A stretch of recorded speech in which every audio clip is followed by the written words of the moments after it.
KPCC രാഷ്ട്രീയ കാര്യ സമിതി അംഗം ഷാനിമോൾ ഉസ്മാന്റെ ഒരു കമന്റാണ്. ആക്ച്വലി പുള്ളിക്കാരത്തി പറഞ്ഞത് ഒരു വളരെ നല്ല സംഗതി തന്നെയാണ്. തീർച്ചയായിട്ടും അക്സെപ്റ്റൻസ് ഉള്ളൊരു കാര്യമാണ്. പെൺകുട്ടികളെ പരിഗണിക്കണം, പെൺകുട്ടികളല്ല സ്ത്രീകളെ പരിഗണിക്കണമെന്ന്. കൊച്ചുമക്കളെ എല്ലാത്തിരി മെച്യൂരിറ്റി ഉണ്ട്. അതിൽ KPCC എന്ന് പറയുന്ന ഈ പ്രസ്തുത സംഘടന സ്ത്രീകൾക്ക് 50% സംവരണം കൊടുക്കുന്നത് തന്നെയാണെന്നൊക്കെയാണ് പുള്ളിക്കാരത്തിയുടെ അവകാശവാദം. ഇതെന്താ പ്രശ്നം എന്നറിയാമോ? സത്യത്തിൽ ഇതിനെപ്പറ്റി ഗഹനമായി പഠിക്കുകയോ ആഴത്തിലുള്ള ഇതോ ഒന്നുമില്ലാതെ ചുമ്മാ അവരുടെ ഒരു അജണ്ട വന്നിരുന്ന് പറയുന്നതായിട്ട് എനിക്ക് തോന്നിയത്. ചില പരിമിതികൾ ഉണ്ടെങ്കിൽ പോലും സ്ത്രീകൾക്ക് അങ്ങനെ ഒരു അവകാശം കൊടുക്കേണ്ട ആവശ്യഘട്ടം ഇവിടെ ഉണ്ട് എന്നാണ് പുള്ളിക്കാരത്തി പറയുന്നത്. ചുരുക്കം എത്രയാണ്? തെരഞ്ഞെടുപ്പിൽ പരമാവധി വനിതാ സ്ഥാനാർത്ഥികളെ പരിഗണിക്കാനായി പരിശ്രമിക്കുന്നുണ്ടെന്നും ഇതിനായി സമ്മർദ്ദം ചെലുത്തുമെന്നും KPCC രാഷ്ട്രീയ കാര്യ സമിതി അംഗം ഷാനിമോൾ ഉസ്മാൻ.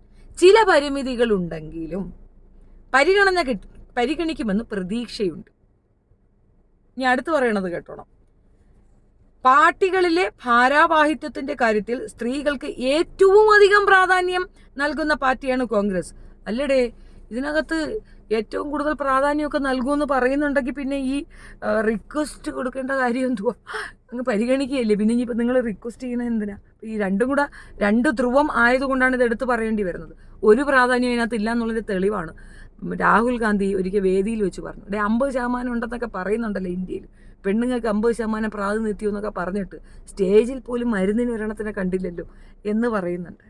ഇനി മറ്റേ പുള്ളിയെ ബേട്ടി ബച്ചാവോ ബേട്ടി പടാവോ എന്നൊക്കെ പറഞ്ഞ് കുറേ ഡാഷ് ബുഷൊക്കെയാണ് കാണിക്കുന്നതെങ്കിലും പെൺകുട്ടികളെ കുറച്ചുകൂടെ സ്റ്റേജിലേക്ക് കൊണ്ടുവരാൻ പുള്ളിയൊന്ന് ശ്രദ്ധിക്കുന്നുണ്ട്. ആര്? മോയി അണ്ണൻ. ഈ പറയുന്ന രീതിയിൽ ഇന്നും തിരിച്ചറിവാകാത്ത ഒരു പറ്റ സ്ത്രീകൾ തന്നെ ഈ രാഷ്ട്രീയത്തിൽ ഉള്ളത് തന്നെയാണ് ഏറ്റവും വലിയ നമ്മളെ ഈ പിന്നോട്ട് നടക്കുന്നതിൻ്റെ ഏറ്റവും വലിയ ഉദാഹരണം. ഇവർ പറയുന്നത് ഞാൻ റിക്വസ്റ്റ് ചെയ്തിട്ടുണ്ട്, പ്രാതിനിധ്യം കിട്ടട്ടെ എന്നാൽ പിന്നെ അങ്ങോട്ട്.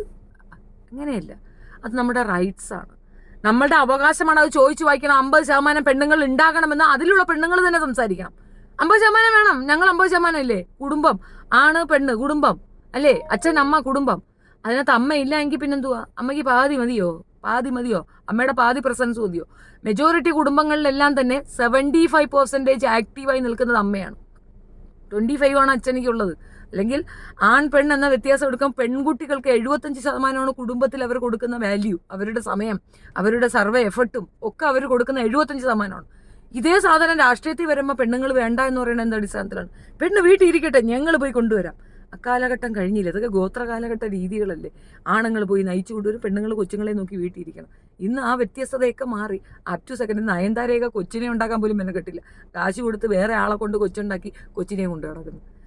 കാലഘട്ടം മാറി വരുമ്പോൾ കാലാനുസൃതമായ മാറ്റങ്ങൾ നമുക്കുള്ളിലും വരണ്ടായോ?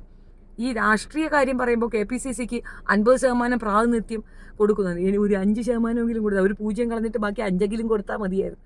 എൻ്റെ പൊന്ന് ഷാനിമോളക്കച്ചി, ഇനിയും ഗോത്രകാലത്തിൽ നിന്നും നിങ്ങൾ പുരോഗമനത്തിലേക്ക് വന്നിട്ടില്ല വെച്ചാൽ നിങ്ങൾ ഈ പറഞ്ഞതൊരു വാല്യൂഡ് പോയിന്റാണ്. ബട്ട് അത് അക്സെപ്റ്റ് ചെയ്യുന്ന ജനങ്ങൾക്ക് അത് മനസ്സിലാകുന്ന രീതിയിൽ കുറച്ചുകൂടെ ബൂസ്റ്റപ്പ് ചെയ്ത് പറയാമായിരുന്നു.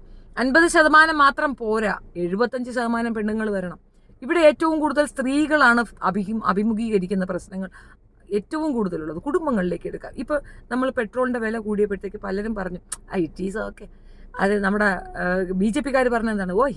പെട്രോളിൻ്റെ വിലയോ? പണക്കാരനല്ലേ കാർ ഉപയോഗിക്കുന്നത്, അവർക്ക് അത് ഉപയോഗിക്കാൻ പറ്റുമെങ്കിൽ അവർക്കത് ചിലവാക്കാനുള്ള ഇതുമുണ്ടാകും. അതിലിപ്പോൾ എന്താ പ്രശ്നമൊന്നും? അത് തന്നെ ചിന്തിക്കുന്ന സാധാരണ മനുഷ്യരുമുണ്ട്. ശരിയല്ലേ? പെട്രോളിൻ്റെ വില കൂടിയാൽ അത് ബാധിക്കപ്പെടുന്നത് സാധാരണക്കാർക്കല്ല, പണക്കാർക്കാണ്. എത്ര പേർക്കറിയാം? പെട്രോളിൻ്റെ വില കൂടുന്ന ഒരു സാഹചര്യത്തിൽ നമ്മൾ ഏറ്റവും കൂടുതൽ ഫേസ് ചെയ്യാൻ പോകുന്നത് ഈ പറയുന്ന രീതിയിലുള്ള സാധനങ്ങളുടെ വിലക്കയറ്റമാണ്. കാരണം നമ്മൾ പലപ്പോഴും ഇമ്പോർട്ട് ചെയ്യും, എക്സ്പോർട്ട് ചെയ്യും. ഈ ഇമ്പോർട്ട് എക്സ്പോർട്ട് എന്ന രീതിയിൽ ലോറികളിൽ സാധനം അങ്ങോട്ട് കൊണ്ടുവരികയും ചെയ്യുമ്പോൾ പെട്രോൾ വില ബാധിക്കപ്പെടുന്നത് ആ ഒരു ചരക്ക് കയറ്റ ഇറക്കങ്ങളിലാണ്. അതിനകത്ത് നിശ്ചിത തുക അവർ കൂട്ടും.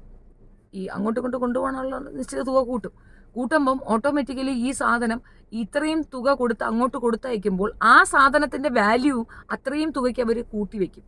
അപ്പം ഓട്ടോമാറ്റിക് മാർക്കറ്റുകളിൽ ഇതിൻ്റെ വില കൂടി വരും. പെട്രോളിൻ്റെ വില കൂടുക എന്ന് പറയുമ്പോൾ നമ്മൾ ഭയപ്പെടേണ്ട ഒരു കാര്യം അവിടെയാണ്.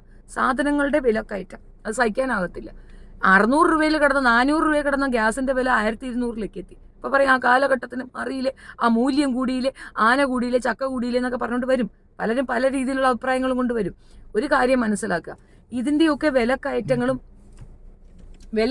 വില കൂടലുകളും വിലക്കയറ്റങ്ങളും ഒക്കെ വരുന്നതിൻ്റെ റീസൺ മെയിനായിട്ട് ഈ പെട്രോളിൻ്റെ വിലയുടെ അടിസ്ഥാനത്തിൽ തന്നെയാണ്. പെട്രോൾ വില കൂടി കഴിഞ്ഞാൽ തീർച്ചയായിട്ടും ബാക്കിയുള്ള സാധനങ്ങൾക്കും കർശനമായി വില കൂടുക തന്നെ ചെയ്യും.